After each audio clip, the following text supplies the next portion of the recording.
So I just got out of bed. I apologize for my lack of communication if I don't make my points clear, but hopefully I will. Okay, so in my last video, some kid came to me through Tumblr. They showed no indication of blaming any of their problems on anyone but their mother. An example of one of these incredibly extreme, and I'm saying that sarcastically, problems that their mom created in their life was refusing to take them to Walmart. Trust me guys, if that is a major problem in your life is fantastic. You're not being starved, tortured, hit, or anything else, so just shut the fuck up, please. It was just saying this guy should take responsibility for their own emotions and somewhat distance themselves from this individual who's emotionally abusing them so they don't continue to feel this way. You can blame your problems on other people, but it's not going to accomplish as much as you blaming your problems on yourself. You blame your problems on yourself and you have 100% more control of the situation than if you were to blame it on someone else, because you cannot control everyone else, but you can control yourself. So to everybody who's mad at me for the last video, I don't understand why I'm telling this individual to take responsibility for their own behavior and not blame all their problems on everyone else, especially when it involves not being able to go to Walmart. Just complaining about the Walmart thing is a little too honey boo boo for me, so. I believe in society that we do blame a lot of people for things that really are not our problem or that we're doing to ourselves. I agree with that statement. However, you have to understand when a victim, whether it be verbal abuse, physical abuse, or sexual abuse, when the day that they're born, from age 1 all the way up to whatever the age there is, if they're constantly being abused by their parents, they are going to be depressed. They're going to struggle with suicide. They're going to have a self-identity because the parents have been instilling and embedding something into their mind when that child is looking to their parents for a role model. And instead of being a role model, those parents are abusing him or her physically, verbally, or sexually. And it's interesting that you say that you focus on the part that the child, or the teen who asked you this question about I have suicidal thoughts, I have depression because of what my mom tells me every day of my life. And instead you focus on she doesn't take me to Walmart. And what do you say? Anyway, to continue, they say, just today I asked her to take me to Walmart and offered her $15 gas money, and she told me to take that $15 and shove it because it wasn't enough. So? I can't... Your mom won't take you to Walmart? She tells you to stick money up your ass? That's okay? That's okay for a parent to say to a young teen who's already has been verbally abused their entire life? And secondly, what if that boy or girl has to go to Walmart to get tampons for their menstrual cycle? Believe it or not, people do need to go to the store to get certain necessities for their body.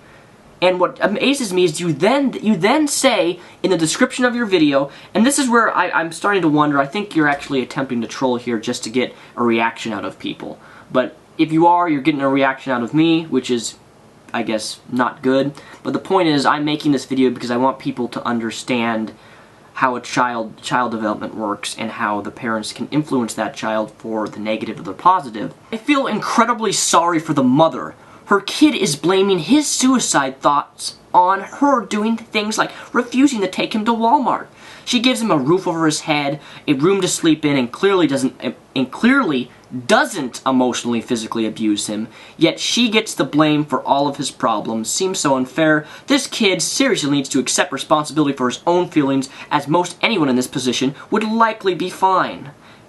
As for distancing yourself from someone who's abusive, blah blah blah blah blah blah blah blah, I speak from experience. You feel incredibly sorry for the mother, which is verbally abusing the child, or I should say teen, because they are 17 years old. I want you to look at this paragraph again, and I'm going to replace a few words in it, and I would like you to tell me if this makes sense. I feel incredibly sorry for his father. His suicidal thoughts on him doing things like refusing to take him to Walmart. He gives him a roof over his head, food, a room to sleep, and sexually assaults him and molests him every single night. The kid blames the father for all of his problems. Seems so unfair. So the gist of your argument here is that this young child who's been verbally abused their entire life by their parents, it's actually the child's fault and the mother is not at fault. And quite frankly, I don't even know what to say to you anymore, because I think you're just doing this, your video response was just to get to bring more torches towards you. Because no rational person in their right mind would say that the mother is outright in verbally abusing their child.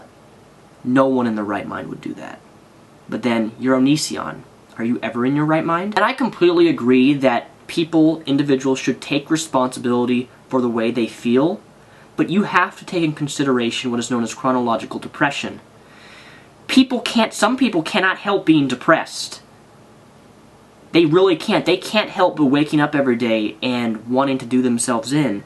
And yet you sit there and say that it's their fault, that they just need to change. Some people can't. And I guess what disturbs me the most, the fact that you overlook the question that this person asks of you.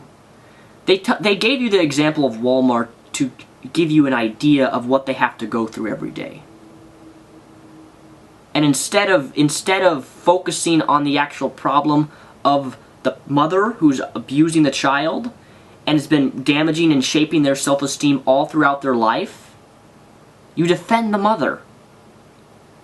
And the only type of person who defends an abusive mother, who defends a mother who neglects their child, in fact, an abuser themselves. And if you've watched any of my older videos, you would know that Onision is an abuser of people. We all know that, for a matter of fact. Recording your girlfriend having a seizure, then uploading it to YouTube and putting sad music to exploit her trauma that she's going through. Not trauma, but medical condition. Or the time one of your ex-girlfriends broke up with you and then you made a video slut-shaming her on your YouTube channel, which is no longer on YouTube, go figure. But I remember I talked to her actually personally and I got some information about you. She sent me those personal phone calls and recordings, which are also on my channel, which I uploaded to YouTube. And quite frankly,